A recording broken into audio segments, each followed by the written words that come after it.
kickback. Support the kickback. Clear. What nigga name? What you? You lost. What you mean you lost? Vamos a falar. You really comprou eu vai claro. Não sei que. Eu já não pensei ainda nesse way back. Yes. Aqui eu faço a meditação.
Welcome, everyone, to the St. Kitts Nevis National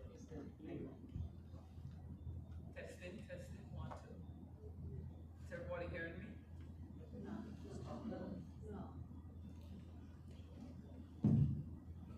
Okay, that's it now. Good evening, everyone, and welcome to the St. Kitts Nevis National Reparations Committee first lecture, in-person lecture.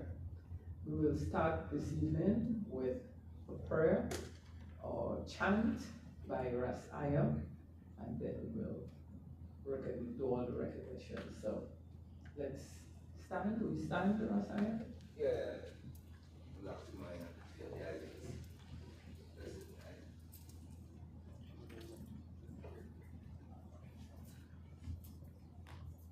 Greetings, blessed night to all, and welcome to this lecture series. And we would like to ask the Divine Creator to, in this present and not present, to guide us in this dialogue, and we can able to see a good discussion come out, and we can have some good result answer going forward for our liberation of African people. Oh, the I am, the I am. How excellent is thy name in all the earth. Who has set thy glory above the heaven. Out of the mouth of babe and suckle thou art in strength. Because the enemy, the mighty stay the enemy and their vengeance. When you can say, Hear no Father, the works of thy fingers, the moon and the stars are thy day. What is man that thou art mindful of him? And the Son of Man that thou visitest him? Thou little low than the angels, and call me glory and honor. The mix of the men and the works of thy hand, thou put all things on thy feet. All sheep and oxen, beasts of the field, for the years, fishes of the sea. And whatsoever parts of the seas here, oh, the I am, the I am. How excellent is thy name in all the earth. Lord, the Most High, highly Selassie the first. Give thanks.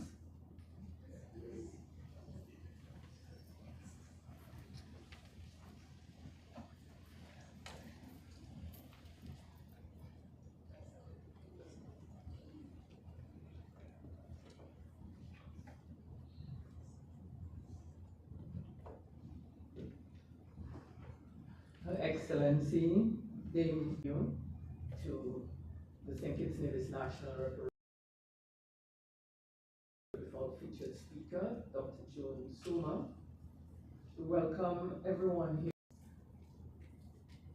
African Liberation Day activities, which has normally been organized by the Rastafarian Nyabingi Theocracy Order. They did a week of activities last week, and we are following up now as the St. Kitts Nevis National Reparations Committee with a lecture. We asked Dr. Suma a few months back whether she would have the time to grace us with her presence, and she willingly accepted to do so. The National Reparations Committee was formed in February of 2020, sorry. And we started working together towards educating people about the reparations movement. St. Kitts and Nevis falls under as part of the CARICOM Reparations Committee. We attend meetings. We've held a number of activities over the years. We've had panel discussions, and so we have been trying our best to reach out as much as possible to let people know how important reparations is to us as people of African descent. So as we start tonight, we would like to have a little bit of we're going to have a little cultural activity before.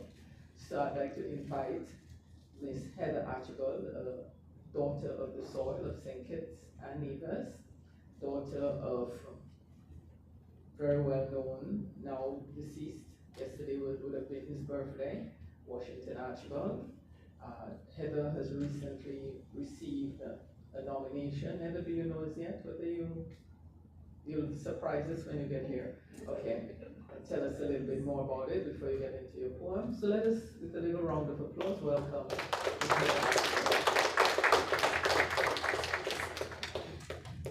Sorry, I did not see the Honorable Attorney General grace us with his presence. Where did you sign?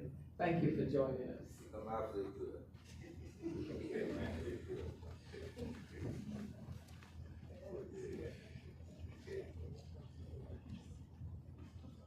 Good evening. As Carla said, in terms of greetings, it's good to see all of you, and I'm happy to be in St. Kitts at this time and to be here at this occasion. So yes, I had the pleasure of having a story of mine, not me, story, being shortlisted 23 out of 7,359 submissions.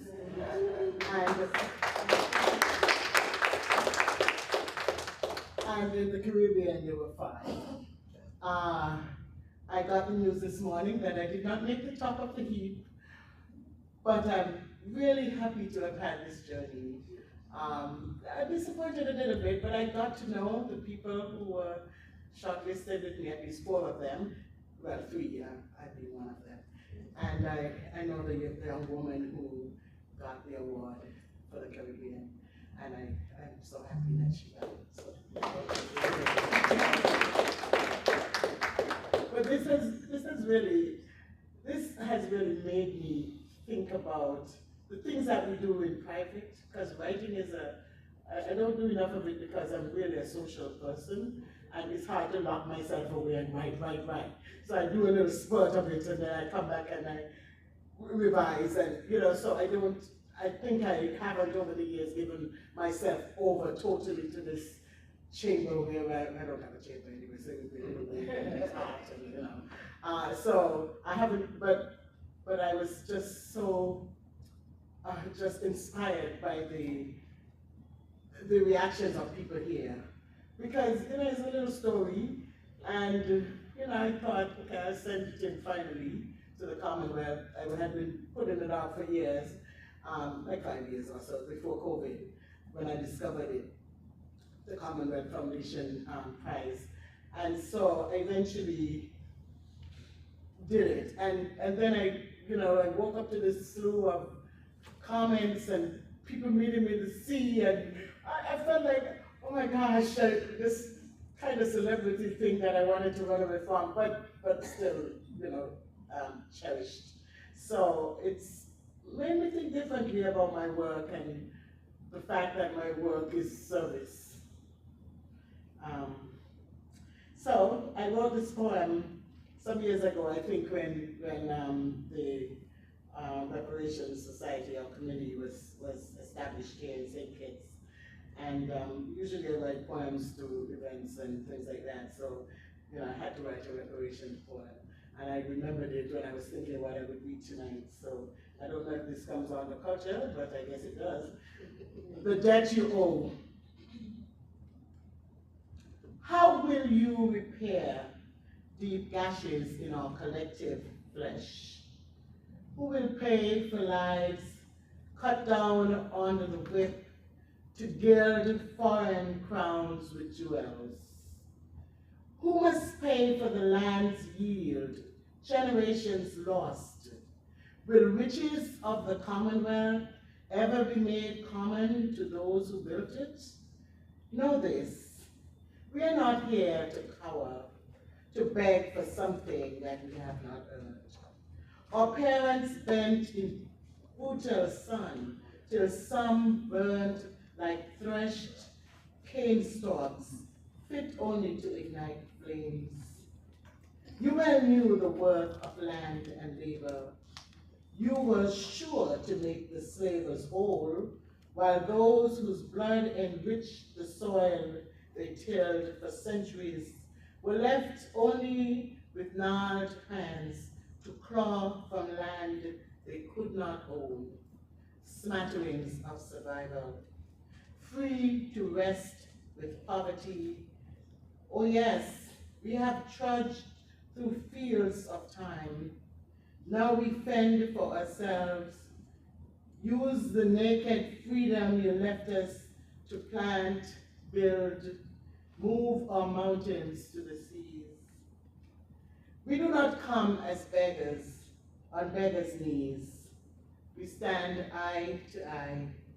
We demand that you acknowledge that you owe, that apologies should be laden with the wealth you stole, for the lives of people you met here who did not kill you when you came, but you slaughtered with the sword, for the piercing cries of Africa who will forever mourn her children, yanked from her breast and sold, for the loss of voice, dance, body love, for those who did not survive, for those who have barely pulled through.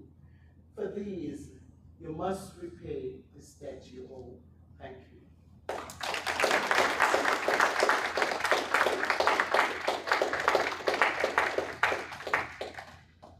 Well said.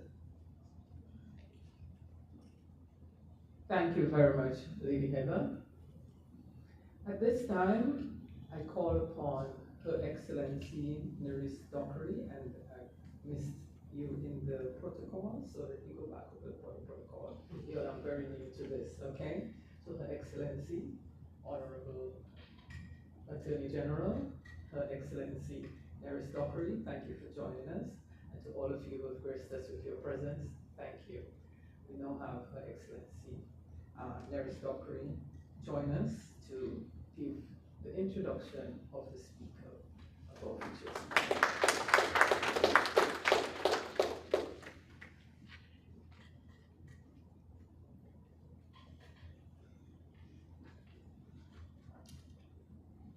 Distinguished guests, ladies and gentlemen, a very pleasant good evening.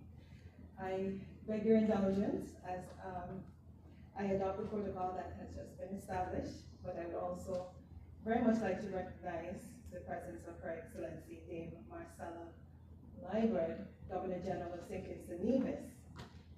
Tonight, I have been given the distinct pleasure and honor of introducing our most distinguished speaker, Her Excellency Dr. June Soomer, who will speak on the theme, Emancipation, Recolonization, Liberation, Consolidating the Reparations Movement. Ambassador Soomer is a regional powerhouse of a woman who has played a vital role in the sphere of diplomacy by way of promoting peace, international cooperation, and regional integration. I feel so blessed and humbled to call her mentor, sister, and dear friend, most especially during my time serving in the International Relations Unit at the OECS Commission in St. Lucia. Her Excellency, Dr. Soomer, is among several Black women from a wide range of backgrounds across the Caribbean, Latin America, and the United States, who are playing a leadership role in championing the cause of reparatory justice and winning friends to the struggle. She currently serves as the chair of the United Nations Permanent Forum of People of African Descent and is a long-standing member of the St. Lucia Reparations Commission. With a PhD in history from the University of the West Indies, Her Excellency Dr. Suma was the first woman to serve as St. Lucia's Plenipotentiary Ambassador to the Organization of Eastern Caribbean States, or OECS, and the Caribbean Community, CARICOM, with responsibility also for diaspora affairs, a position she held from 2008 to 2016. She was also the first woman to serve as an OECS commissioner and to be ratified as the Secretary General of the Association of Caribbean States. Ambassador Dr. June Suma also has diverse experiences through her work in the financial and education sectors, obtained through over 30 years of academic and professional experience, functioning at the managerial, operational, and technical levels. She worked for 10 years at the Eastern Caribbean Central Bank in the Human Resources Department, the Research Department, and the Strategic Policy Unit. She has a sound understanding of contemporary development issues and continues to advocate for equality and equity in sustainable development. She has received numerous awards in the areas of diplomacy, regionalism, development, and leadership. Her publications are on regional integration, cricket, issues on enslaved women and women of African descent, emancipation, reparations, and on the work of Nobel laureate Arthur Lewis, sir. Arthur Lewis. Presently, she also serves as the chair of the Global Campus Council of the University of the West Indies. Distinguished guests, ladies and gentlemen, please stand and help me to welcome to the podium our beautiful sister of the revolution, Her Excellency Dr. June Suma.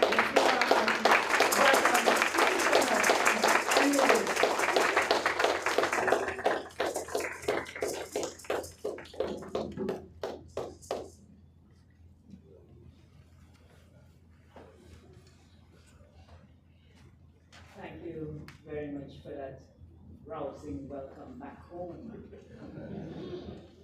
As you heard, I lived here for 10 years. And so it's good to be back in the Federation. Her Excellency, the Marcella Liber, Governor General of St. Kitts and Nevis. My son, the Attorney General of St. Kitts and Nevis.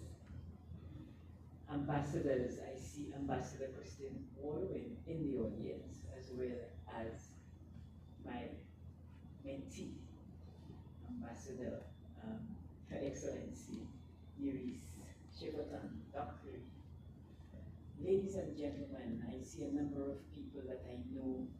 I see one of my beloved secretaries in the audience. I see friends and I see family. So I feel at home this evening. So let me emphasize that it is really an honor to deliver this Africa Day lecture in St. Kitts, and tomorrow I will be doing the same thing in Nevis.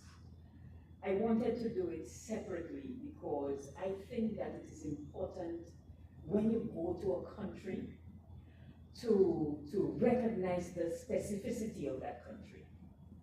And so I want to pay honor to people in Nevis also when I go there. I want to give special thanks to the government of St. Kitts and Nevis, and I just saw Mr. Kitts in the audience, one of my brothers. So special thanks to the government of St. Kitts and Nevis, the UWI 5-Island campus, of course Mrs. Carla Astafan and the Reparations Committee for organizing this session for us. I have chosen this topic for this occasion because from the onset it should be understood, and one of the things I always do when I give a lecture is to give you my conclusions first. So you understand where I am going with my argument. So by the time I get to the end of the presentation, I already have buy-in. So my output is already, up front. So I chose the topic for this occasion because from the onset it should be understood that the fight for liberation by the enslaved in St. Kitts, and then of course in Nevis tomorrow, and in the entire region was situated within a freedom ethos that commenced at the beginning of enslavement. In other words, we fought for liberation from the very first day. Because there's this feeling all the time that we have been complacent. No, never. The second reason is that you should understand that this fight for liberation is rooted to the deliverance of Africa, as any destruction of the continent will be justification for our own annihilation. Our freedom is forever tied to Africa, and vice versa. My choice of topic is also to awaken you to the fact that the period of liberation struggles, the period that influenced the establishment of Africa Day, is not over. Instead, the fight for liberation has new dimensions, including data mining and knowledge manipulation with AI systems. If true emancipation, if true independence and liberation are to become realities in the region, we must internalize what is referred to in the work by Evaristo Veniera as the mutative nature of colonialism. I am one of the people who believe that colonialism has not ended, it has just mutated. We have to recognize the trauma caused by this shape-shifting terrorism that will continue, not only with the extraction of wealth, not only with exploitation, not just with domination and control, but with an immoral epistemological retardation that will ensure further invisibility, impoverishment, lack of human rights, and dignity for Africa and people of African descent. Simply put then, our humanity will disappear once more. The battle for liberation has always been about the search for our humanity. The final conclusion I want you to reach by the end of this conversation is that the extraction and trafficking of human beings from Africa to the West Indies and to the Americas was state-sponsored and was entrenched in the legal system. I'm glad the Attorney General is here. Through laws passed in both the West Indies and in Europe. It was the state, the royals, the elite, both in the French and the British territories, because St. Kitts had both of them, both of these colonial countries, who hired middlemen, who set them up in companies like the French West India Company and the Royal Africa Company, and who hired corsairs, pirates, privateers to support this system. I want you to understand that enslavement, emancipation, and colonialism were legal systems controlled from outside the country. There were over 100 laws which accommodated the slave trade and which made slaves property. Beckles concluded that, and I quote, Caribbean economy and society were built with slave labor, premised on the legal provision that Africans were not members of the human family, unquote. Just read the work on the slave laws as explored by Elsa Gavaya. It would then be justified within their religious systems, so that when John Praetor Penny, who inherited the estates in Nevis, bought 9 enslaved Africans in St. Kitts, he remarked, and I quote, "Since my arrival, I have purchased 9 Negro slaves at St. Kitts, and can assure you, I was shocked at the first appearance of human flesh exposed to sale. But surely God ordained them for ye use and benefit of us. Otherwise, his divine will would have been made manifest by some particular sign or token. So they were justifying that we were not human.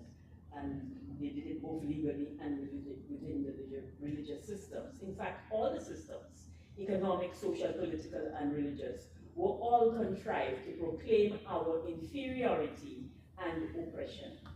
All of these systems then have to be decolonized for true liberation. I move on then to emancipation, because remember, I'm trying to connect emancipation with recolonization, with liberation, and then with reparations. So I want you to see it on a continuum. So I move into emancipation, and in 2022, I presented the St. Lucia Emancipation lecture. I am originally from St. Lucia, although all my friends in St. Kitts tell me I'm only there temporarily. I noted that, and I quote, there has been a carefully constructed narrative around the issue of emancipation that has left us with a misplaced gratitude towards our enslavers for a perceived benevolence and generosity that has generated tensions, disharmony, and discord in our liberation process.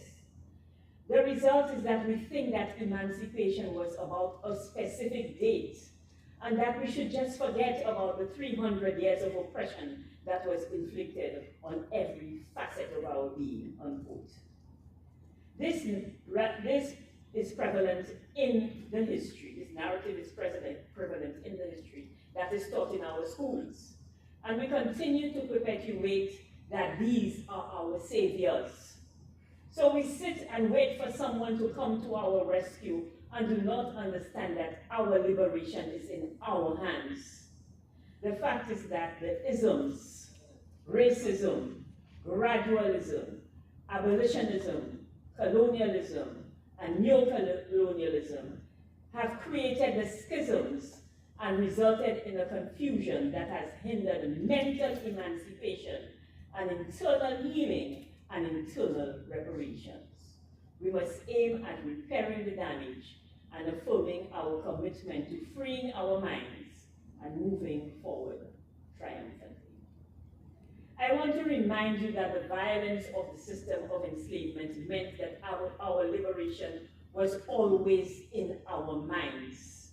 The fact that we were labeled as chattel meant that the fight for human rights and our demand to be justly defined as human, as a person, was always our aim. Do you understand the concept of chattel? Do you understand what it means to own human beings and their offspring as property? How does a human being become a commodity who can be bought, sold, mortgaged, and inherited? Can you understand what it means to have no legal rights or protections? To work for 4 centuries with no wages, and then for your oppressor to say to you that you were not industrious. How dare them? We were not industrious or work hard enough. That is why our present condition is of our own doing. So we continue with our commemoration of Africa Day. Emphasis must be placed on the enslaved, who liberated themselves. For we used every space, every strategy necessary for us to survive the brutality of enslavement. The first major slave rebellion was in 1522, and this occurred on the Spanish island of Hispaniola. It is just, I say almost shameful that that country is still in turmoil from 1522. And after that, revolts became a regular feature of the plantation system in the West Indies. Before the end of the 17th century, towards the close of 1639, slave insurrections broke out in the Capister section of St. Kitts because of the brutal treatment. And the enslaved fled to the woods on the slopes of Mount Misery with their women and children. where they established maroon settlements from which they raided the planters at the plantations. This unceasing assault on enslavement would continue into the next century. These resistance movements were met with even more brutality when they failed. Natalie Zaklek, in reading The Rebels, Currents of Slave Resistance in the 18th Century British West Indies, writes, and I quote, that according to the legislative records of St. Kitts, between February 1740 and June 1746, 38 slaves were executed for felony. You think the lynching only started in the 19th and 20th century? They included one woman and a number of men who had African names such as Kaju, Kwashi, Kadenda, and may have indicated they were born free and had been enslaved and brought to the West Indies as children or young men and women. From the amount of sugar awarded to the owners of these executed, because they would kill the enslaved and then they would reward them with sugar, the planters with sugar, executed St. Kitts slaves as compensated for the loss of their labor. They were collecting compensation long before enslavement came to a colonial end. So we talk about compensation in the 20 million and the end of emancipation, but compensation was paid at different junctures in the system. So we have to look at all of these issues when we look at reparations. In reality, the problems, and I said colonial end because I want you to know that in the narrative somewhere that the end of legal enslavement by the colonial powers was an interruption in our freedom movement. That we were fighting for freedom. And if we had taken freedom as the enslaved in Haiti, then it would have been a different scenario. So they had to then step in and give us emancipation for us to fall back into that complacency that says, okay, we got something. The same as we did with independence. Okay, so we got something. So liberation is finally won. No, liberation has not been won. And so we have to realize that. And so that the problems caused by the enslaved was a severe threat to the continuation of enslavement and the economic viability of the plantation system. We have to acknowledge that our liberation must then be constant and present, and that we must continue to come to terms with the fact that we have always resisted. We must recognize the freedom fighter in the narrative of the rebel. So they call us rebels, they called us unruly, etc. You have to recognize that really and truly we were freedom fighters. And those of you who watch the news now, you know you recognize the language and how it is used to demean certain people and their activities, and it's not any different. In fact, I remember, just on the side, I remember listening to the conversation with regard to the description of Palestinian people, and I thought to myself, these are the exact words that were used to describe enslaved Africans. Not any different. So you understand why liberation has not been won.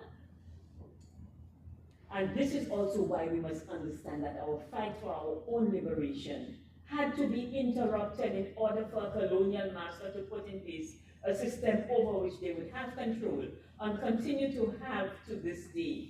The former enslaved were very aware of that fact. This is the reason for a series of riots in this country, during emancipation. That period of time which was supposed to prepare us gradually for freedom. You can imagine the racism in saying something like that. That these people are not ready for freedom, so we have to give them gradually. You know, in Creole we have this word doucement. You know, so you have to do it gradually for them to get used to the fact that they are free.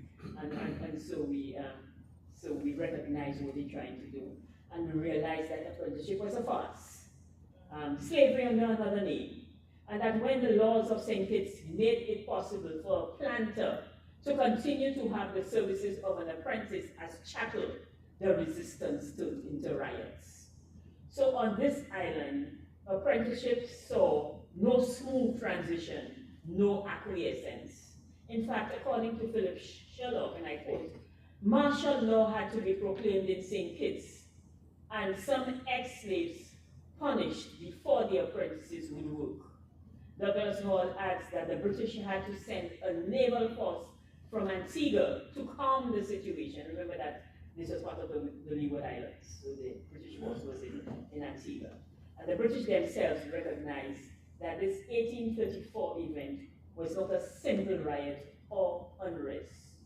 According to William Matheson, the resistance of petition workers in 1834, and you notice that we start to call them workers right away, 1834, so I'm very happy there's a young lady from the labor movement here. So constituted the first stage in the development of a working class for itself. The workers were fully cognizant of the difference between slavery, absolute or modified, and freedom. They had created the roots of which the 1930s riots would be based. They were demanding wages. They said, enslavement ended today. Tomorrow I want wages. So they were demanding wages and better working conditions. They were demanding immediate and full freedom. Their response on the 1st of August 1834 was an island-wide strike, and many escaped to the mountains. It's always wonderful to have mountains. They envisaged themselves as wage earners, not enslaved people, not apprentices, only as freedmen. I too posit that apprenticeship was simply an act to curb resistance movements while ensuring the continuation of forced labor for another 4 to 6 years. This period after colonial emancipation would continue to assist in shaping a pan-Caribbean response to the issue of forced labor and lack of political representation that would occur from 1934 to 1939. As noted by Bonham Richardson in Depression Riots and the Calling of the 1897 West India Royal Commission, throughout the region, conditions were so poor that the colonial secretary, Joseph Chamberlain, would describe the region as the empire's darkest slum. That's what they call the Caribbean. The depression conditions in the early 20th century hit hardest in the small places most dependent on sugar, places like St. Kitts. In 1928, sugar and its byproducts were 86% of all exports in both St. Kitts and Nevis. So once again, in January 1935, laborers in St. Kitts would start the sugar strike, and this would turn into a general strike of agricultural laborers. So I really want you to see that the fight for freedom, the fight for wages, the fight for labor, and all of the benefits that come with recognizing that you are now labor, are all part of the liberation movement in the Caribbean. This was the second time there was a pan-Caribbean response in the region. The first was after the Haitian Revolution in 1804, whose success demonstrated that enslaved people could rise up against their colonial oppressors and achieve freedom through armed resistance. To fail to seek emancipation on a continuum then, which started with enslaved Africans on the continent, on the Middle Passage, and in the Americas, is to deny a very active and successful resistance on the verge of creating a new paradigm which the Haitian Revolution imagined. To continue to think of resistance and rebellion as black disobedience is to continue to perpetuate the myth of the savage. After this revolution, there were a series of revolts throughout the region that would force the British to grant emancipation. We must start by recognizing that our liberation was stolen from us in Africa and that we have always fought for freedom. We have never accepted that we were not human beings. We have never accepted that we were someone's property. We have never accepted that this was our lot in life. Instead, we became freedom fighters and we became the descendants of nation builders.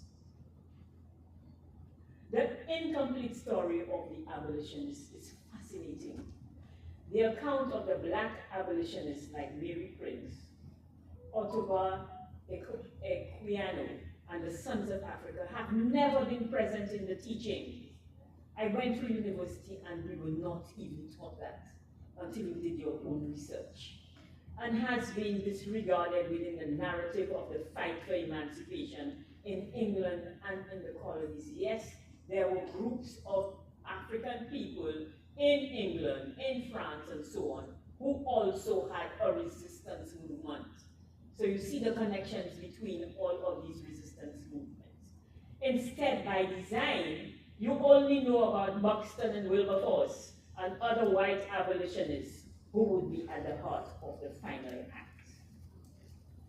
I am hopeful, although I have not gone into the articles of the Emancipation Act, that at this point in our conversation, you have reached the following conclusions. I'm prompting you once again to reach conclusions.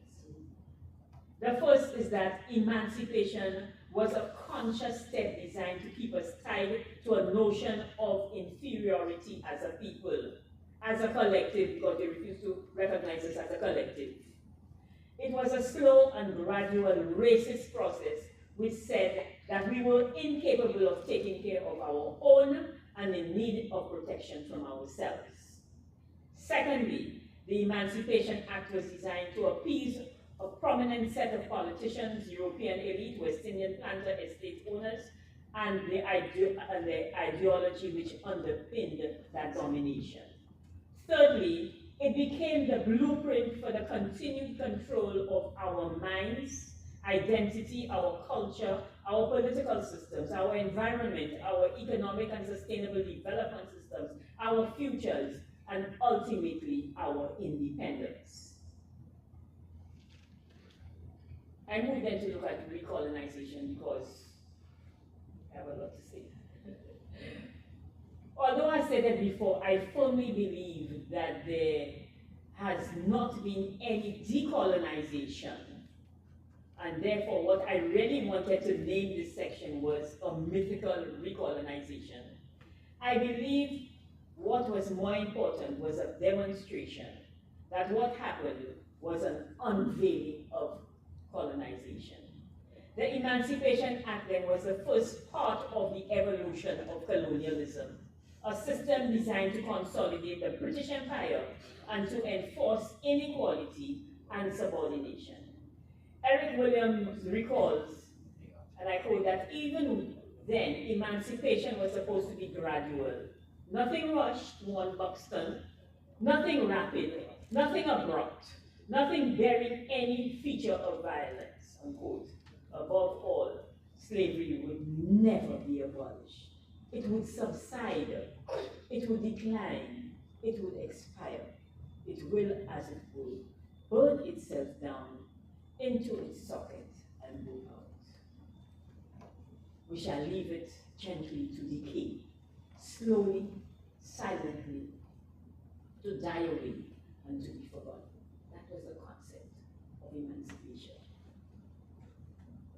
Systemic and systematic colonialism would prove to be an extension of the greed of these imperial countries and brought with it corruption, extermination, and genocide. So the same thing you saw at the beginning of the establishment of these colonies, you see when they start to entrench colonialism in the post-emancipation period.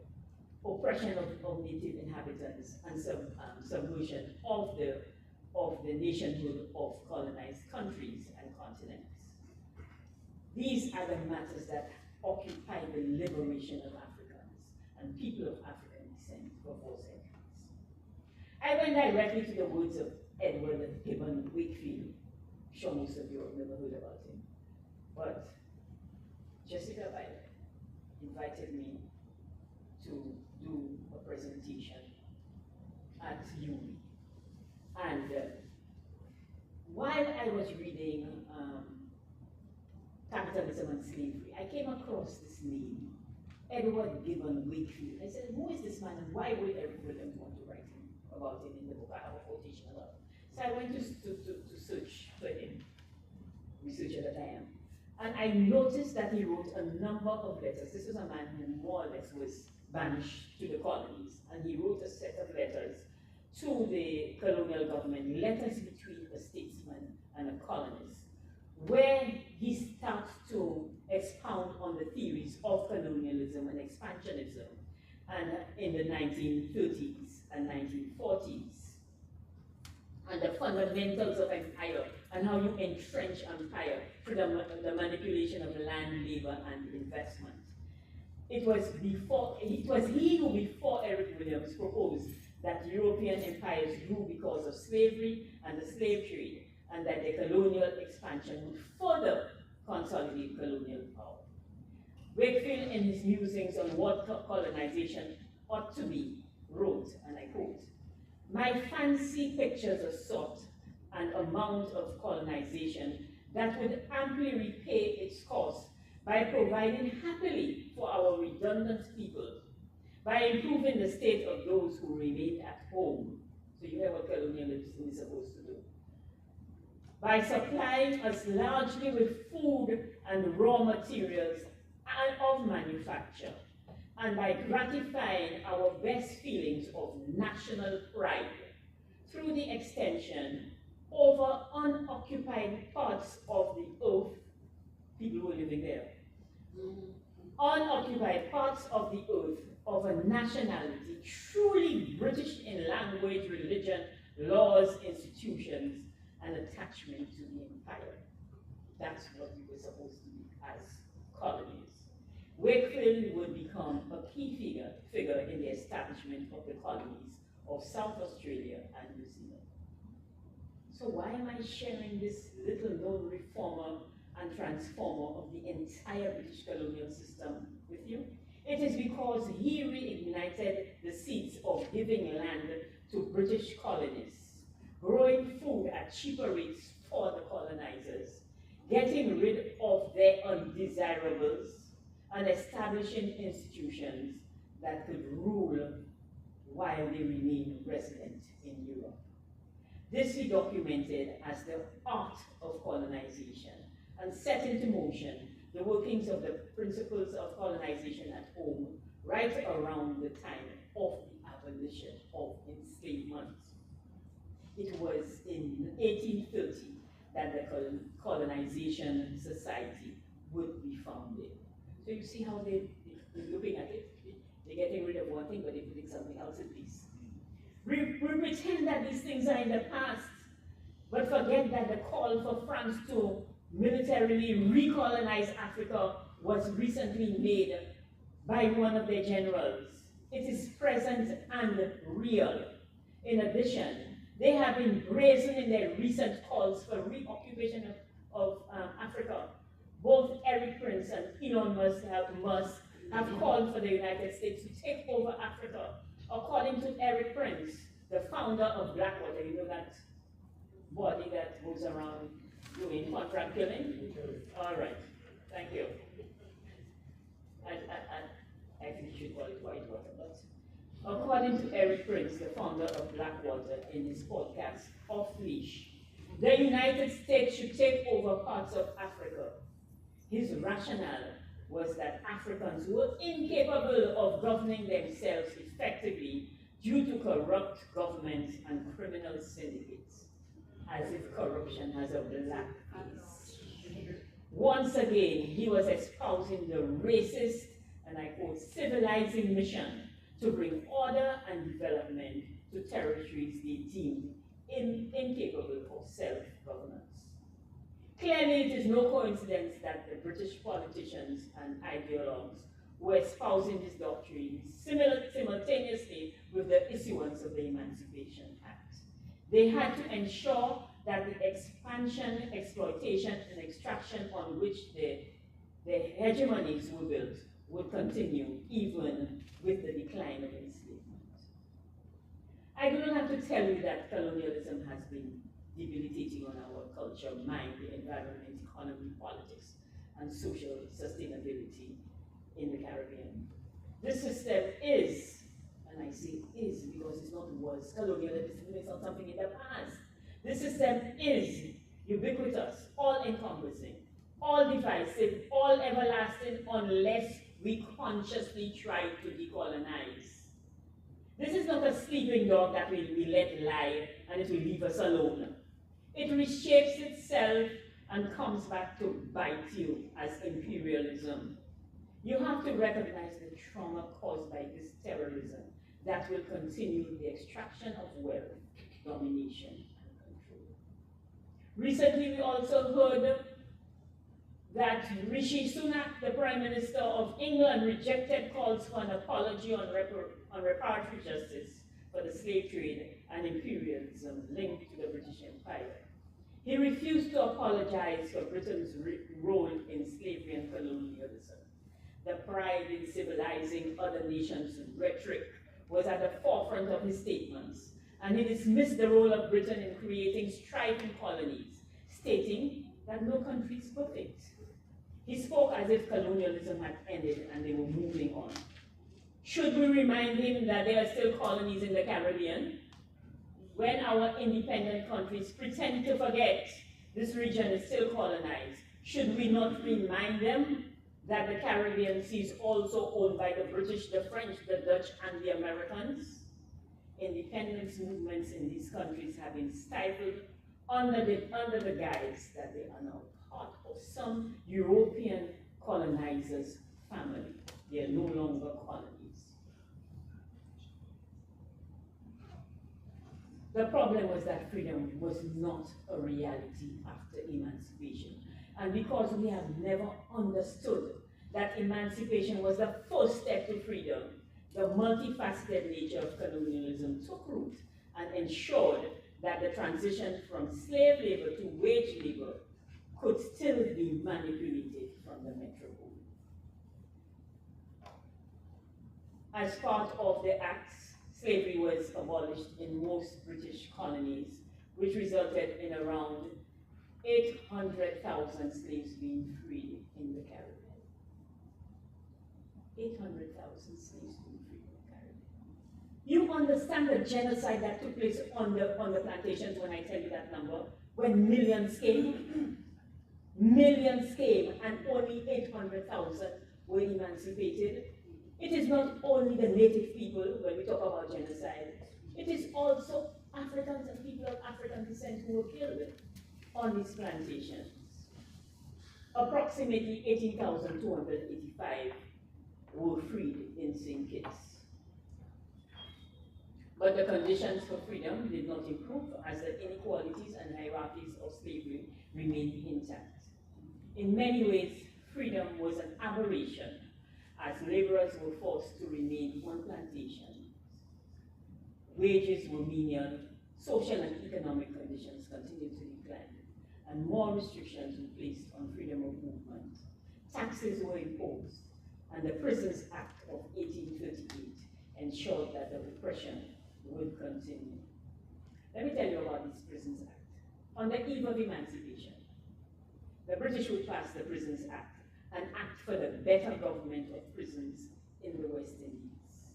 And this was done 3 days before emancipation. It was intended that Her Majesty would ensure some uniformity in the regulation of her prisons. I think the prison is still called Her Majesty's prison. You'll have to change it to his. This would be replicated throughout the British West Indies. And let me tell you something even more, because I looked at the prison system in Jamaica. And on the eve of emancipation, Jamaica had more than 30 prisons in that country on the eve of emancipation, and 3 schools. So our freedom was forever linked with criminality and not with education. You understand the picture that I'm trying to bring to you today? So this is what happened. So then I move on to reparations, and make no mistake, what really swayed the planters towards emancipation was firstly the offer of compensation of £20 million that the British taxpayers finished paying in 2015. It was a loan the British government took, and they finished paying it in 2015. You know what that means? That our people who went to help Britain rebuild after the Second World War, the Windrush people, paid the taxes for our emancipation. That their money went into paying for our emancipation. You understand that? And then they turn around and tell them they are not citizens in Britain, that they have to leave. The audacity of it all.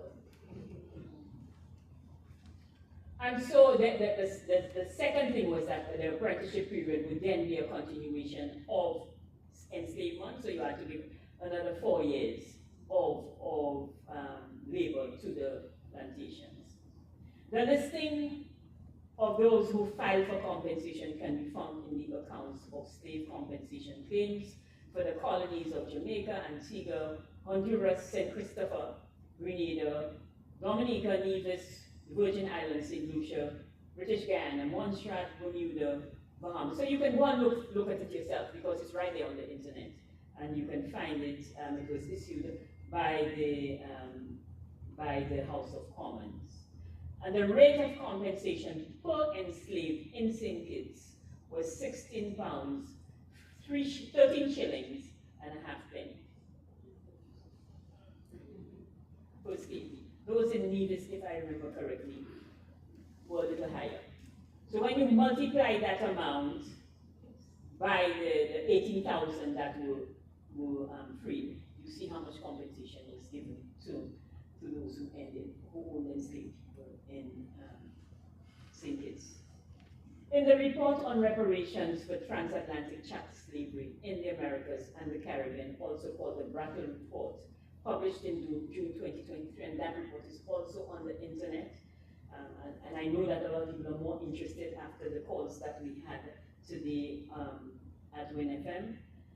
In the summary on quantified reparations by destination and enslaving countries, based on a 2.5 interest rate, in 2020, it is estimated that $622 billion is owed to St. Kitts at an interest rate of 2.3%. I personally think the interest rate is too low. No bank had given you any interest rate at 2.3%. Okay? We want the same 6% and 7% that they're asking us to pay, because a lot of these institutions are still colonial institutions. So the report then proposes the following. The harm caused by the Atlantic's chattel slavery, remember I told you what chattel was earlier, was vast, and its repercussions resonated in the lives of the descendants of the enslaved to this day. This is what the report is saying. These harms were inflicted on 19 million people over the span of 4 centuries. I don't have it in my notes here, but one of the things that I did, because I did a presentation on reparations for women of African descent a few months ago, and in that Brattle report, there is a part that calls for reparations for women because of sexual violence. And when you read the report, it stuns you, because it says that if the age of consent, and remember there was no age of consent, was 10 years old at the time for females, 10 years old, over the 400 years, more than 50 million rapes would have been committed. And I don't think that the amount that they quote is enough for that. So I do have some challenges, but that report gives you a very good guide with regard to how much reparations is owed. And these harms were quantified during 2 periods. Harms during the period of chattel slavery, which is estimated at 77 to 108 trillion for the entire period, and continuing harm in the post-enslavement period at 23 trillion. So what is reparations? Because you will keep asking, everywhere I go they ask me, June, what is reparations? And how is it linked to emancipation and decolonization and liberation?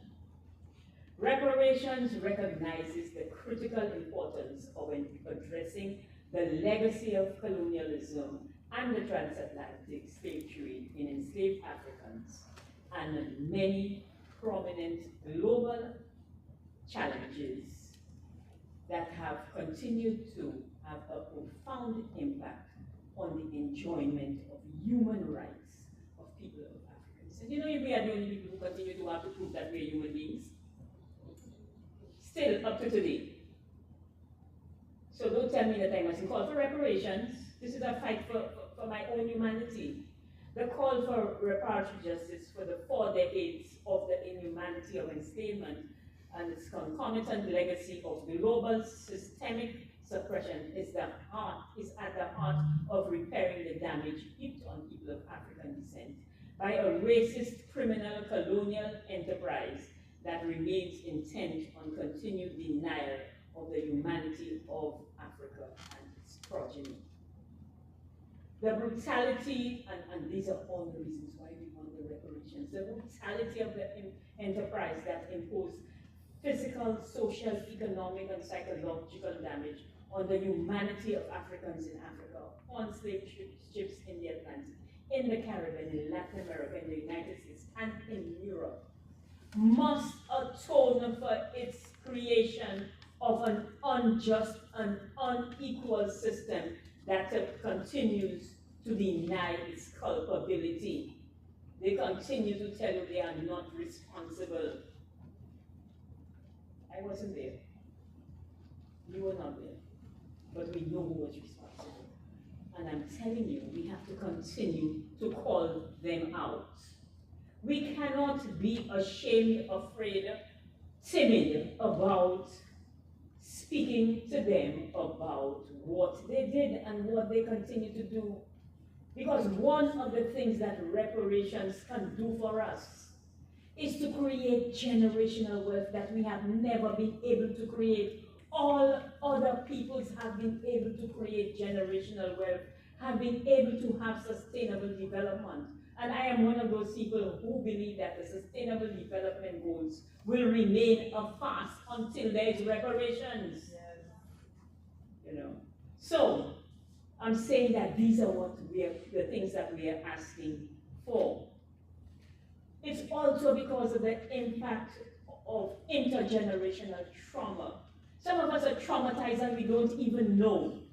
That transcends the past and the healing. It's in our DNA now and must commence with the recognition of that culpability of colonial governments and the public and private enterprises that supported them. There is very little about slavery that was not traumatic. The loss of culture, of home, of kin, of attendant, sense of self, the destruction of families through the sale of fathers, mothers, and offspring, physical abuse, or even witnessing the castration of a fellow slave. Its subjugation was its most heinous aspect, as it sought nothing less than the annihilation of that which is uniquely human, the self. That's what we try to get rid of, ourselves. People of African descent cannot continue to accept a civilization which tells them that all other races are entitled to payment for their oppression, but that they are not human enough to merit the same treatment, that they must accept hollow, empty apologies and not ask for the outstanding back pay of their forefathers.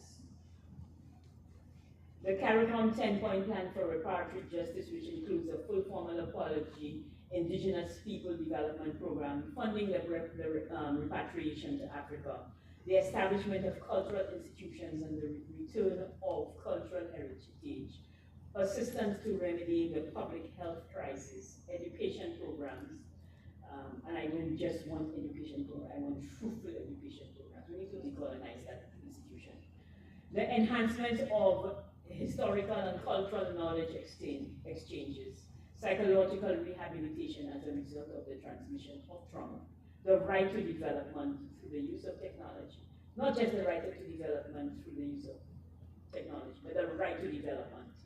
You know, there is such a declaration at the United Nations, the right to development. And they almost did not pass it because they do not think that we have the right to development. But it was passed. Debt cancellation and monetary compensation. So these are the things that we are calling for within the reparations movement.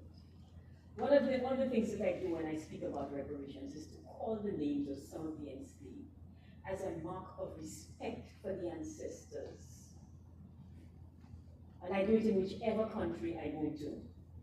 So I looked at the slave registries for St. Kitts and so I want reparations for Marcus, King of the Woods, described as a giant of a man who escaped from the plantation and who lived as a maroon for years. I'm hoping that one day I will walk into the school and see Marcus. You understand? You understand, Gigi? From the West Farm Estate, I want reparations for 12-year-old Stephen, for 66-year-old Fatima from the Congo, and for the 2-year-old female Kuba. Now, I took it exactly as they have it written in the registry, so you know how they describe us. From the Clay Hill Estate, I want reparations for John Henry, a 2-year-old male described as yellowish. 9-month-old Kitty, and yes, they enslaved our children. 30-year-old Gladstone from the Congo. By the time they changed their names. So you no longer know the names. From the Spring Estate, John, the 25-year-old Mandingo. 12-year-old Grace described as black. Simon Peter, who was 4 months old. From Lodge Estate, Sam Fawn, a 40-year-old man described as a Sambo. Sophie, a 55-year-old Igbo woman. And these records are between 1812 and 1834, because that is when they started to keep very good registry because compensation was coming and they had to claim. So you have the names, the description, and so on. Joe Robert, a 5-month-old baby from the Brotherson Estate, and Scylla, who was 12 days old. Jack Cooper, a 56-year-old Creole man, and Hannibal, a 30-year-old Mandingo man. I want reparations, all of them, and all of the 18,000 plus in St. Kitts. In conclusion then, there is no timeline on racism, which is a legacy of enslavement and colonialism, which is an inhumanity that has been perpetuated on people of African descent in the past, in the present, and is being consolidated for the future. It means that the fight for our liberation must be continuous and conscious. I want you to know then in conclusion that we are not the children of enslaved persons, that we are the children of freedom fighters. And as such, we must demand that the restructuring of our freedom must be within a global framework that embraces reparations. We were the first global commodity, and we have a moral responsibility to lodge this legal claim. We are coming to the lawyers, AG, in order to bring justice to all former colonial countries, to ask for justice from all former colonial countries responsible for native genocide and African enslavement. The American Abolitionist Frederick Douglass reminds us that, and I quote, "Power concedes nothing without a demand. It never has and it never will. The limits of tyrants are prescribed by the endurance of those whom they oppress." We have the endurance. We will never stop fighting. Enslaved Africans were always aware of the veracity of the statement, so that every act of rebellion by the enslaved, including staying away from work, working slowly, feigning sickness, running away, setting up maroon societies that mimic African village, and rebellion, was a demand for payment and better working conditions, freedom, equality, and humanity. This was the parallel demand for the liberation movements in Africa, which is why we are here also because of Africa Day. Let me end the presentation then with the same message I sent to the Trinidad and Tobago movement on the recognition of Africa Day. I said, brothers and sisters, as we celebrate Africa Day, let all the countries of the Caribbean join hands with their African counterparts to commemorate the achievements of past liberation movements, honor freedom fighters, and reaffirm their commitment to advancing social justice, equality, and progress for people of African descent globally. Let us keep alert while moving into tomorrow together on a freedom. I thank you for this opportunity.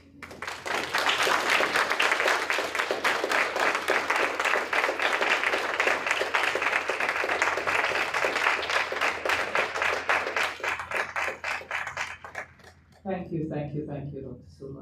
When she was calling the names, I got goosebumps. So powerful piece. At this time, I will, for about the next 15, at most 20 minutes, we will have a question or comment period. If you want to make a comment, you want to ask a question, or sooner, that's just about enough time. So I have the mic here if anyone wants to. Wow, the hand's short up quickly. Whose was first? Africa?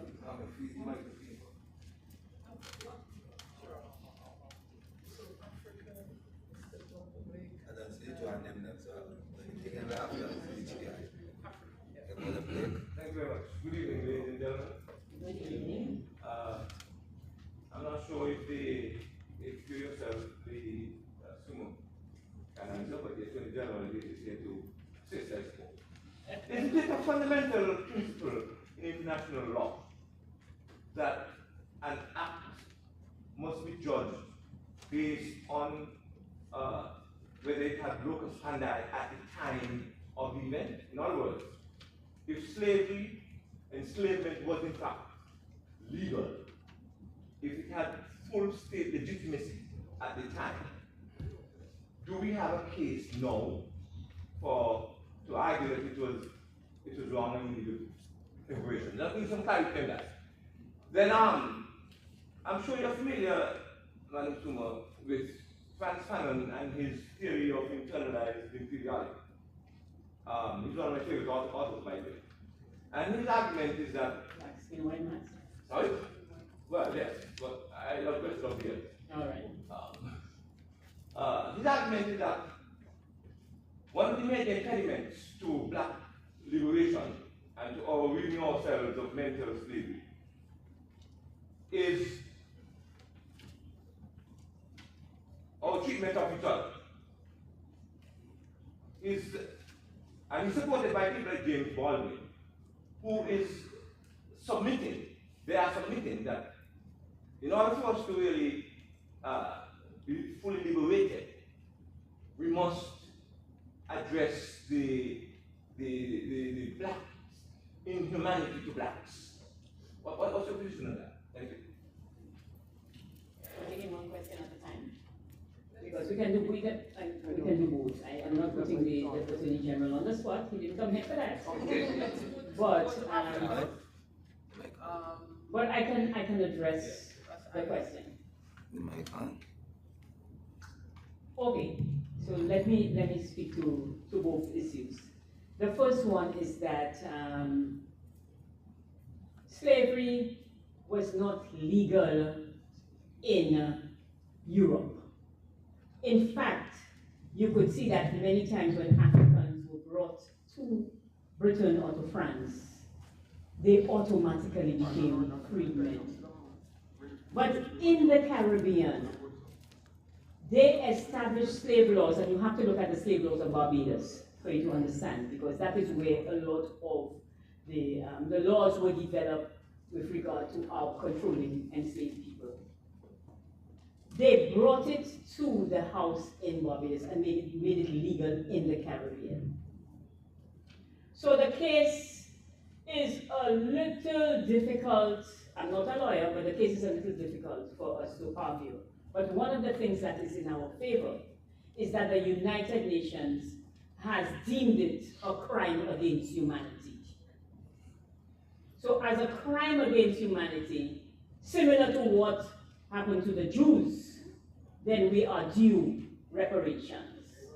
But nobody is looking to give us reparations. They don't think we deserve reparations. Forget it, even ourselves, even the people say that to me. Why do you always talk about the past, Dr. Zuma? I talk about it because it's not the past. Because they think of history as something in the past. History is present right now. The legacy of what happened is still affecting us today. The systemic racism is still in place. I am now chairing the UN Permanent Forum on People of African Descent. And one of the things we are doing is assessing the impact of systemic racism on people of African descent, because they realize that it is alive. And so what we are doing, together with Africa, we started last year. We had a study tour of African jurists from the AU come down to the Caribbean, and we all assembled in Barbados and had this conversation around reparations. And this year, Caribbean jurists are going to Ghana to also look at the issue of reparations in order to build the case. So the lawyers, we do have a team of lawyers that are already looking at the case and looking at the issues that you raise to bring it before a court, which is the other issue. To which court? Because they tell us, let us take it to the ICJ, to colonial. This court was formed at the end of the Second World War. And you know what some of the colonial countries did when they joined it? They only joined it if they would not be brought up on charges related to enslavement. So how are we going to bring it towards the ICJ if they don't have the means to deal with it? So we have to decide where it goes. So they will have to decide that as a group of lawyers, and they are very prominent and well-placed lawyers in the Caribbean and in Africa who are dealing with it. So we look forward to hearing their case and for us to get the satisfaction, at least, of bringing this thing before global court. But we cannot do that if all of us don't believe that we are entitled to reparations. So that goes to your second question, and how we see ourselves, and the fact that we are still brutal to each other, and that the trauma that we have faced, we have not dealt with. We have not realized that it really and truly is about self-hate. For centuries, we have been told that we are not good enough, that we are not human enough. And we have internalized that. We have internalized that, and we are now acting it out on each other. We have not stopped to have the grown-up conversations that we should have about trauma. We dismiss it. It's something in the past. Let us forget about it. We think that if we don't talk about it, it does not affect us. But as a woman of African descent, I can tell you it affects us. One of the things that I do very consistently is to advocate for women of African descent, because during enslavement, we were the lowest within the ranks. So the highest was the white man, then the white woman, then the black man, and then the black woman. We were abused for both our labor and our labor. As you heard, we were raped 50 million times. Maybe not the same woman, but you understand what I'm saying. You understand what I am saying. And because of that, the legacy, the impact is that every global statistic in the world has women of African descent at the lowest level. Every statistic globally. And so, if I cannot advocate for women of African descent, who will? I'm saying that to say that things have not changed, and neither has our thinking about ourselves changed. We prefer to try to bury it. We prefer to try to bury it, so we continue to be brutal to each other. We continue to perpetuate violence against women, the same violence you saw on the plantations. You continue to see it. You know, because we have not stopped to have the conversations. We went into emancipation, we went into independence. We have not stopped to think about the impact of all of the things that we have gone through on ourselves. You have to understand also the systematic way in which this was done. I mentioned it today on the radio program, that you were rewarded for being as far away from Africa as possible. So, you can see it even now when people do their DNA on Ancestry. So they are 99% from Africa, West Africa, etc., and they have 1% from some Norwegian or some British place, and they'll tell you, I'm mixed. Because it's important for them. Because we were told, and it was demonstrated to us, to the point where there were over 100 shades of black in the French territories. So you moved, you know, till you got to being white, so that was the ideal. And for women of African descent, it was also the same with regard to being smart. So we were the physical ones, and if you see the description of black women in the text, masculine and able, because we did work as hard as men on the plantations. We worked as hard as men on the plantations.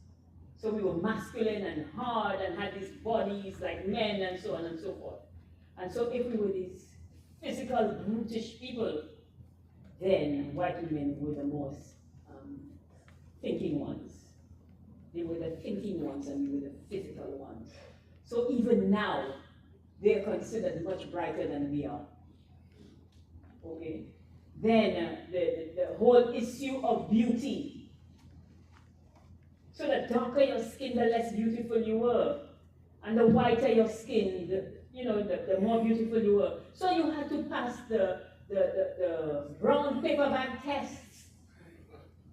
You had to pass the brown paper bag test. And it was very important, not because that is what you wanted to do, but you wanted something better. You wanted something better. And so if the reward was for whitening of the race, that is what was done.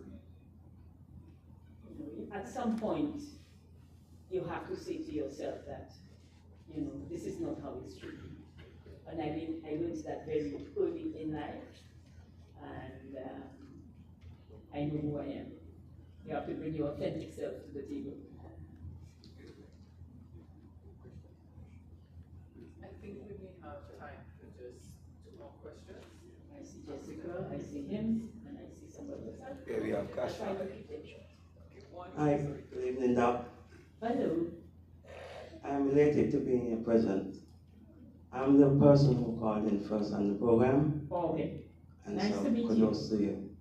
Are you familiar with Dr. Ericano Chiomorikwa? No, I cannot say that I am. You are the epitome of that lady. I have been called many people. We appreciate that we have someone in the 6th region that is doing the work, and the work continues. Thank you. All right, so that's just my contribution today. We will continue. I'm the type of person that loves to call in on the programs. I kind of get we appreciated nervous that. when I'm in front of a crowd, but I make my contribution regardless, okay? Thank you so much.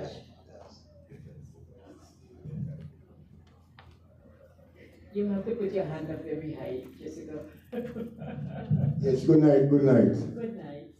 I'm in total disappointment with the turnout here tonight. I believe we should have been seeing persons who was part of the 70s, were part of the rule administration in the 70s when they were a big talk. For example, 1975 general elections. It was our leader then, Robert Llewellyn Bradshaw, who put us on the roadway to purchase our lands. And I can't see the reason why members, one or two who was in that cabinet might be still alive. For example, independence, the very first prime minister, is still alive. Members of the party, still alive. Because there was we were like coming into an era, we were starting to get to understand independence, freedom, owning our own lands. That means we wouldn't be like moving from place to place. And it's like, man, understand what's going on presently today. Our leaders, they're total disappointing. Because it's like, how could they now come and sell? Because I was part of who paid for the lands back in 1980. Because our lands was not paid for until after 1980, the change of that era. And it's like we ain't really holding grasping on to that value. How look at it? Some of our people, parents, give birth to their children in the cane field. And then our leaders don't come and sell the same lands. We're supposed to be worshipping these lands. How come these lands don't gone back in the hands of white men? It's like, I can't understand it. For example, I'm a farmer by trade.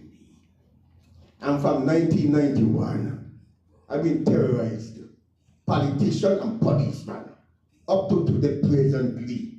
I can't find my land. How could that could be? How could that be? How much times now been calling on the radio? Political victimization. This say come from way back into slavery, you know. Because the house slave, they come from the table. With the slave, outfield slaves, it's a bitter. I'm glad, for example, a 9-year-old, whether either 9 or 11-year-old, came to St. Kitts from Antigua. Politician, he ran to party with under Bradshaw.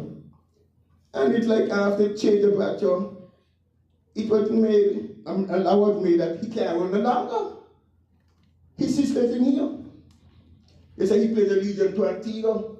Either 9 or 11 years he came to St. Kitts.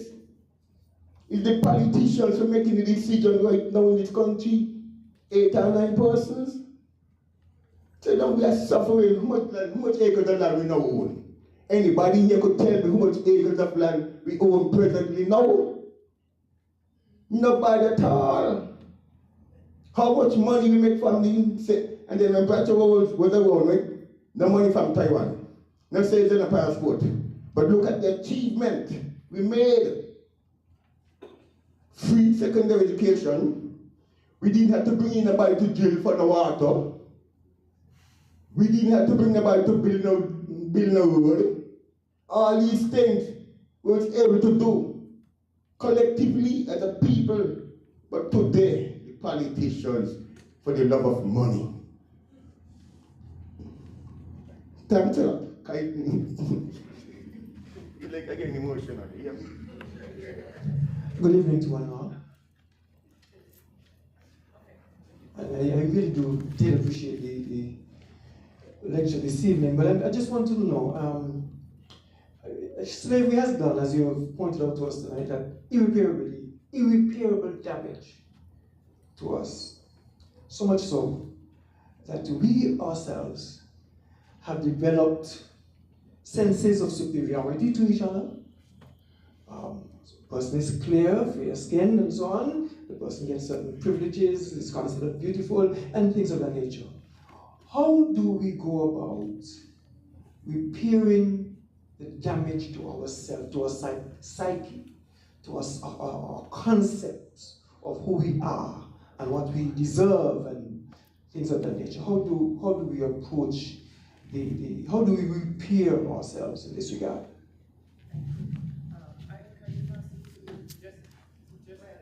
Yes, there are two of us. There's a gentleman there, and there's me. So, okay. Yes. Okay, good evening, Ambassador Suma. I really enjoyed your talk. It was hit the spot, you know. But I wanted to ask something. Now, in all our discussions on reparations across the Caribbean, we are doing a very good job of doing the background research. But do we have in each country or in the region as a whole, you mentioned the CARICOM plan, but have there been discussions and the beginning of formulation of programs in different countries as to what we would do as reparations projects? I was wondering if you could give a bit of information on that. I was in Jamaica about 2 weeks ago, and there was a discussion, public discussion at Salisa's, and Dr. Peter Phillips mentioned that, you know, 1/3 of Jamaica's population are still squatting on lands after so many, many years of independence, and that one of the most basic things that they could do in their context is start by providing the means for people to have their own land, for collateral, for intergenerational enrichment and development. So I wondered, what are the discussions going on in different islands as to what we would do with reparations money, if reparations support, and what can we do within our own societies to provide reparations among our people? That was my question. And I know this gentleman has been with you for a long time. Sorry, the voice. Evening, my name is Abdul Salam. And first of all, I'd like to say I commend all you ladies in this room. My sincere apologies for us brothers not doing what we're supposed to do for you sisters. We have failed you all immensely in many ways. Now, question. What are our institutions are really doing? I grew up in North America, and many things we have said, I've listened to this evening, and I've seen our history books. It's called Caribbean Stories. Many of us had looked at that book, maybe perhaps been taught from that book, but I don't think we comprehend what was in that book, because I myself woke up to that book. And one of the things it says, and it reminds me of what James Baldwin said, I hear what you say, but I see what you do. And with that, thank you very much. Again, ladies, I apologize for us brothers not doing what we're supposed to do. All right, let me just... No, you can't have so much questions and don't allow the speaker to speak. Otherwise, she's not writing down nothing. Yeah, but I'm telling you, she's not writing down nothing. You gotta be wise too. Thank you. Wow. Can I get the mic, please? Thank you. Thank you very much for all the questions and comments. I will start with the first gentleman down there who spoke to the issues of land and connect it to Jessica's issue with regard to the squatters and the rights and so on. One of the things that we have not done well in the Caribbean is the issue of land reform and giving people access to land. And even after we have done it, I can tell you that in my own country it was a mess. Land titles were lost. People squatted on people's land, etc. And it has taken years for us to try to clean up that mess. But you cannot have a group of people coming out of enslavement, even then having the ability to save money and buy marginal lands as they were, and then move into independence and not giving people who have not had the opportunity of ownership to not get that opportunity. And I think that is one of the things that the reparations movement globally is looking at, Jessica, the issue of land reform and how we give people access to land. So it is well entrenched within the movement. I'm sorry for all the challenges that you face, but I think that at some point you're going to work it out. I will suspect you are somebody who can work these things out. With regard to the gentleman at the back, yes.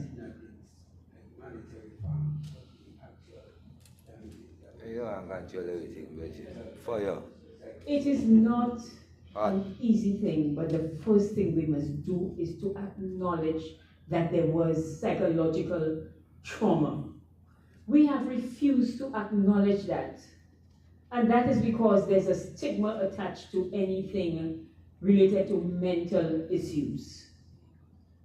And it is when we start to acknowledge it and speak to it that we will find ways of tackling it. I think that there is the need for internal self-repair that when we talk about reparations, we don't speak to enough. We speak to getting the funding, but I'd like to say that there are some countries that are looking at the trauma and dealing with the trauma, so that's another aspect. So I'm answering your questions as I go along. So there are some countries that are starting to look at the trauma and having the discussions in open forums on the psychological impact of enslavement on people of African descent, as well as the continued impact of colonialism on us, for us to be able to look at that self-repair. Because it is only when we start to do self-repair that we'll be tackling Mr. Blake's question, that we will be looking at each other differently, and that we will start to also understand our connection to Africa, because that is part of the trauma. The fact that we do not recognize that we are Africans. It's as simple as that. Not simply people of African descent. We do that we have that definition to appease us and to make us more comfortable that we did not come from that uncivilized, disease-ridden, backward continent, which is how Africa is being portrayed. So, we refuse to acknowledge that part of our identity. But if you go to Africa, and I implore all of us, because CARICOM and the Caribbean are speaking more closely to the AU, that when the opportunity comes, you must go. For you to understand that the narrative that is being perpetuated on the on the television is not Africa. Okay, so we have to deal with that, not just the trauma that we face, but the disconnect to Africa. So I'm asking for us to do that. With regard to the reparations movements in the different countries, a number of things are being done. And I think the biggest one is the education program. And so today I challenge the St. Kitts National Reparations Committee to look at some of the education programs in the other countries. In St. Lucia, for example, we do a schools program. So we have spoken to and we have had conversations with high school students, not just in St. Lucia because we did it online, with high school students in Grenada, St. Vincent, and Jamaica. They all attended our program on reparations. In Jamaica, they have done books for preschools because we believe that you must start from that generation to be able to affect the change and the transformation that you want. And so they have taken it into the preschools so children can understand. There are not enough resources put into reparations at the national level. So everybody has a committee. All CARICOM countries have a committee. But very few governments have put resources behind that committee to do the education that needs to be done on reparations. And I'm saying that it has to be done from the level of community. It cannot be done within the formal system only. It has to be done from the level of community. That is how we taught as people of African descent and as Africans.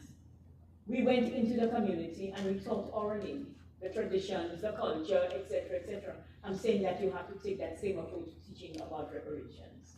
And we need the resources behind these. We set up our reparations committee in 2013. And we have only depended on the goodwill of the people on the committee to get the work done. You can interpret that however you want. Okay, so I am hoping that it's not the same here. I'm hoping that there's, and then there obviously is governmental support, that is why I'm here. So I'm saying that we need to put resources behind, and not just government, private sector, you know, people in the community, other groups that of like minds. So the Rastafarian community in St. Lucia, for example, is part of our reparations committee. So when we do something, then I will go down into the Rastafarian community and do whatever education program that we need to do. So we have to have that collaboration and that consolidation across the countries. And then we have to do the exchanges. So I have gone to Dominica, you know, different places. Trinidad, at the last 4 weeks, months, Trinidad has occupied me a lot. Go to Trinidad to do the, you know, the education and so on, for us to be able to get it done. So lots of things are being done. The one thing that I am not happy with yet, I have to tell you, is the decision with regard, and we met in Jamaica in January to discuss it, how we are going to utilize the reparations money that will come.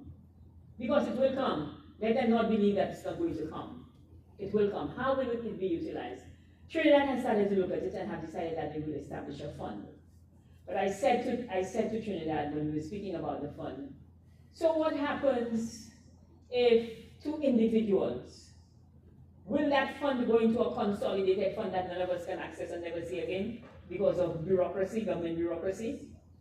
Will it be a fund that we can have access to? What, how are we, so we have to look at all of these parameters. It's not done yet. It's not done yet. And there's the funding that is already coming in from the heirs of enslavement. Those people who benefited and now feel a little guilty and want to give you a little bit of money. And so some of it is coming and they are directed to certain programs. They want education programs, etc., etc., etc. I myself have certain challenges with that. That's another conversation. That's another conversation. And then the gentleman with regard to action speaking louder than words. Very important statement, because I am telling you, we have been talking about reparations for 4 centuries. We have done something about it. We have made strides. The Pan-African movement in the Caribbean made a few strides. The Rastafarians have never given up on it, and it is because of the consistency that we are at this point. And so it is a long time coming, and it is not a task for the weary, but we have to find new advocates, new champions, and people who will bring it forward and make it a reality. Thank you. One question. I think we have 2 questions. There's a young lady who was up, and Sankofa, but we also want to put on a short cultural presentation by the House of Judah. So we're looking at time. It's that wouldn't be a problem. I think the information is good. okay. So let me have the lady. I saw her before I saw you. So and just let me say, I'm just very happy that you all came. Yes, and there's so many people here, really and truly. It's a very good crowd. Thank you. How about the crowd? Everything is good. Good evening. So you actually touched a lot on the question I had. My question was pertaining to education and what was being done especially for the younger kids. I grew up here, did my early education in St. Kitts, and then moved abroad. And Frantz Fanon is actually one of my favorite authors as well. And I just, it was such a surprise to me to know that we had somebody in the Caribbean of such caliber, yet I had to be at college to be exposed to it. Like, we didn't have that. And I found a lot of the education is still under the colonial construct. And so I'm glad to hear that you have preschool programs coming up. I actually homeschooled my daughter because I didn't want that indoctrination for her. I wanted her at a very young age to know her roots, to be confident walking into a room and not having this paper bag thing to think about. So thank you for that. Yes, we have to make sure that we decolonize the education system. Some of us think that it has served us well, and so we don't want to change it. But it has not served all of us well. Thank you. Blessings, give thanks to the Almighty Father, His Son, Yahshua Emmanuel the Messiah, and Empire this last the first. Give thanks. Sister, we give thanks for your presence. It was good. I don't get to go out so often, and it was worth my while, and I give thanks for your presence this night, and we learn many things from you, so give thanks for that. I would just like to ask a question concerning reconciliation and also forgiveness, because reparations also have a spiritual element to it, that I see that sometimes, because we know it was an evil act, we as human beings, we bypass that forgiveness, that trying to reconciliate even with your offender, because the reality of the situation, it happened, and we can't change the fact that it happened. So it should always be part of the discussion as well. So I want to ask you basically, how do you feel that in respect to the whole part of reparations? Because you gave 10-point plan, but I didn't really get much information in that 10-point plan that would have lead towards that form of reconciliation and even the forgiveness of the wrong. Another question I would really want to ask you is, Africans, from since slavery, Africans been trying to go back home, you know, and some people don't even know, but Africans try to go back home, and the boats that they built and all, and prefer to die rather than to stay where they were. But you recognize that after emancipation, and we come forward now into this age and this era where we're at, which is supposedly free, the white man now had a triangle going. It's from Europe to Africa, from Africa to the Caribbean, back to Europe, or America, which was part of Europe at that time anyway, still technically, you know, and go back to Africa. So they'll go, they'll get the wealth from Africa and bring it back to Europe. They open their leg, always had their leg open. They go to Africa, enslave the Africans, bring them to the Caribbean, but never send anything back to Africa. They always send it to Europe. And then after emancipation, they cut off that leg. And they even come with the concept of the Bermuda Triangle, but they was always able to bring slaves and go back for slaves and come back and go back and come back, but now it's non-existence. And the Caribbean government have tried to bring it up forward again, and even the Douglas administration in 2015 had a first flight going to Nigeria, but they stopped it because of the bank with Gaddafi. And they're always going to be an excuse to stop it because Jamaica just opened up their borders for that too as well. And look, not much flights going out, it's not working out. Antigua tried it the other day, and it's just happening not to work out. Secret societies and persons in high places do not want us to open that gate, because if we open that gate and we trade with Africa, we become the first person to control all the oil in Africa, and then we sell it back to Europe. We are trillionaires. So I want to know if we can just open that gate. We have to find a way for the political will got to be there for us to open this gate properly and not fear the repercussions that are going to come, because they're going to come because it's a big market you're taking away. And you become the head of the market. You know? You become the one who Africa, so imagine all the gold that was going to Europe. Instead of going to Europe, they come to the Caribbean for us to sell it back to Europe. That makes us instantly rich. All the food. So give thanks. We want to know how we can initiate that trade link and make it work with Africa and the Caribbean and Americas, because there's many blacks there as well. Thank you, Rastan Kofa. We have like seconds. I agree with you with regard to the repair and reconciliation. When I said earlier I was not going there with regard to the repair group and so on, one of the challenges for me personally, and this is a personal issue, is the fact that I have seen or I am witnessing a takeover of the narrative of reparations by people who want to do repair. So the narrative is being shaped by a different group of people, and for centuries we have been shaping our narrative around reparations.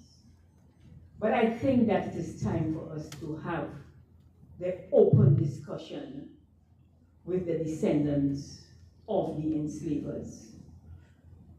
I think that we must have that conversation, even if it is uncomfortable for both sides. I said it today on the radio that we have been uncomfortable for 4 centuries.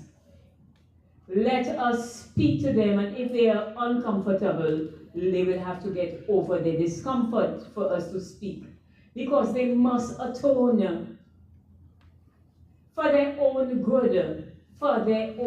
good, not just for ours, but also for theirs. There must be that period where they have to also look at internal self-repair, to understand what they have done and how it's still affecting them also genetically. So I agree with you that we need to have the conversation about repair and reconciliation. You know, Nelson Mandela is the biggest example that we can use when it comes to that. I think that part of the fear of the colonizers is that we will turn around and behave just like them. We have not proven that we are these people at all. We are the forgiving people. We are the forgetting people, and so on. Let's just forget about it. Let's just move on, you know. And so I agree with you then that we need to do the repair. Now, if I knew how to get the flights between Africa and the Caribbean going, I would be a rich person now. I am telling you that if I could give governments advice on how to get it done, that I would be wealthy. As you said, we have had several attempts. I think there will be more, and they will be more consistent now that CARICOM and the AU are having these discussions. For example, I am going to a conference in the Bahamas, the Afreximbank conference. And I have noticed that they have direct flights by Ethiopian Airlines out of Africa into the Bahamas for that conference, so that people don't have to stop anywhere. I mean, when I had to go to Ghana in November last year, it took me 22 hours to get to Ghana. And almost the same when I was going to Zambia earlier this year. Because we don't have, and they control the links, the air links. So unless we start controlling some of these, and as you say, there's a vacuum between Africa and the Caribbean, then our peoples will never meet. Our peoples, and I know that, I agree with you, I'm not a conspiracy theorist, but I agree with you that there is an attempt to prevent us from meeting. Because if we meet, as you said, anything is possible. Anything is possible. So let us continue to work on it and encourage our governments. And when flights become available, let us go and see, and let us encourage Africans to come on that note, so for us to have the connection. Thank you so much. Thank you, thank you. You're welcome, Doctor.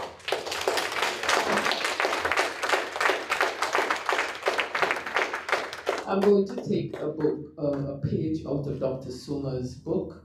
When I was in Geneva, and as she closed the third session for the people of African descent, she closed with a cultural presentation. Before we have the cultural presentation, I will ask Ms. Cara Bailey, who is the secretary, and I don't know what I'll do without her. She sent me, she sends me everything, including how I'm supposed to say the protocol, and I still messed it up.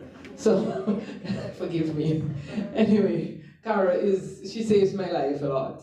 So thank you. Distinguished guests, ladies and gentlemen, good evening. Please allow me to adopt the protocol already established. Maya Angelou said, "Be present in all things and grateful for all things." So I have the pleasure of delivering the vote of thanks this evening. On behalf of the St. Kitts Nevis National Reparations Committee, I extend our heartfelt gratitude to Dr. Suma for accepting the call to deliver this lecture. Your words were truly inspirational, and we are most grateful to you. I also take this opportunity to thank the major sponsors for this event, the UE 5 Islands campus. We are ever grateful to Professor Justin Robinson and O'Shane Grant, who are readily willing to support this event. The government of St. Kitts and Nevis, particularly the Office of the Prime Minister, for continuing to support the committee. Thanks to the One Love Rastafari movement in Nevis and the Potter's House for their contributions. Thanks is also extended to our partners and contributors, the UE Global Campus in St. Kitts and Nevis for your assistance and support, Mr. Ulrich Freight for the live stream, Kuna Conference Center for these accommodating facilities, Azul Printers and Herbalist Kitchens for the scrumptious refreshments we will enjoy shortly. Thanks also to the radio stations ZZ, Freedom FM, Wind Media, SKN, for allowing us time to promote the event and have discussions on radio both yesterday and today. I must also extend thanks to Ras Aya for the chants, Samko for Lion, I know you were unable to perform prior, but we will hear from you just now. Heather Archibald for the thought-provoking poem, Her Excellency Ambassador Neris Dockery for introducing the featured speaker, and to our chairperson, Carla Astafan, for emceeing tonight and spearheading this event. To the rest of the committee members, Ras Iroy, Ras Kalonji, Sheila Morris, thank you for your hard work and dedication to the committee. Last, but certainly not least, thank you, the audience, for joining us tonight for African Liberation Day lecture. Thank you and have a good evening.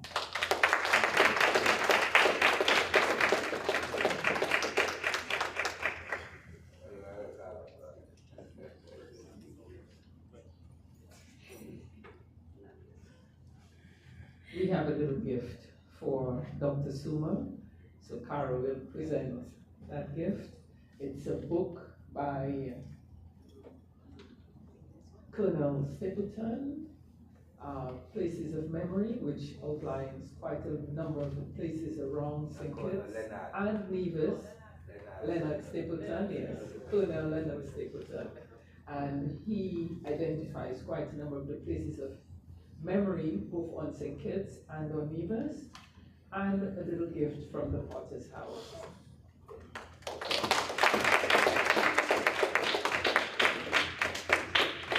At this time, Raskan Sankofa and his family, the House of Judah, is going to give us a little entertainment, and then we can proceed outside. We have some refreshments for you before you leave, some sorrel or some gingerbread or some sandwiches.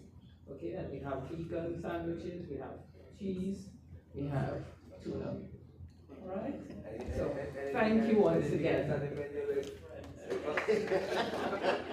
Thank you. I'm very happy to see the turnout tonight.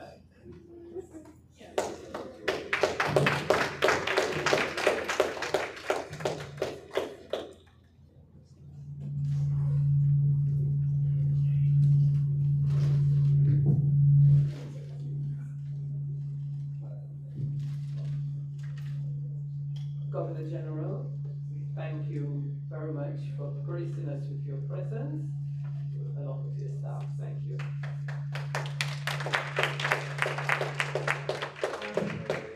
Everybody, in the name of the Almighty Father, Son, Yahshua Christ, and Haile Selassie first. I want to thank everybody for coming, and I want to thank the beautiful lady over here for her beautiful speech.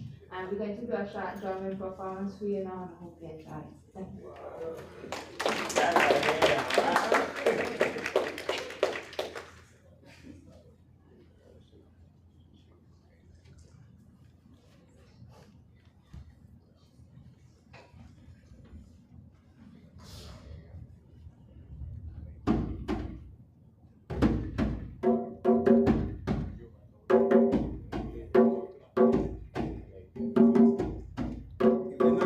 Just help us sing this here.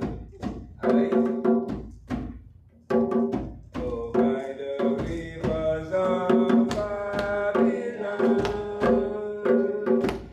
where we sat. Feel free to get on your feet and dance. Oh, and where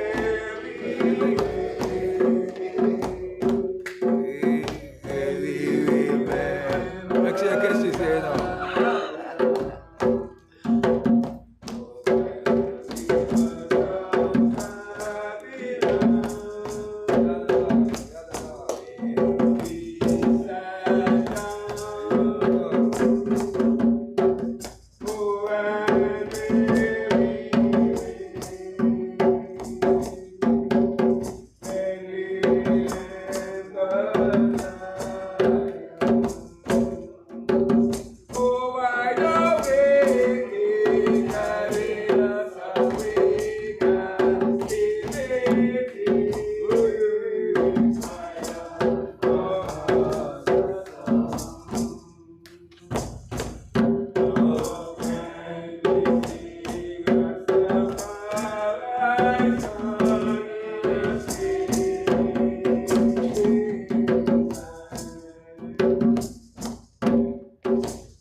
Africa is the great of civilization.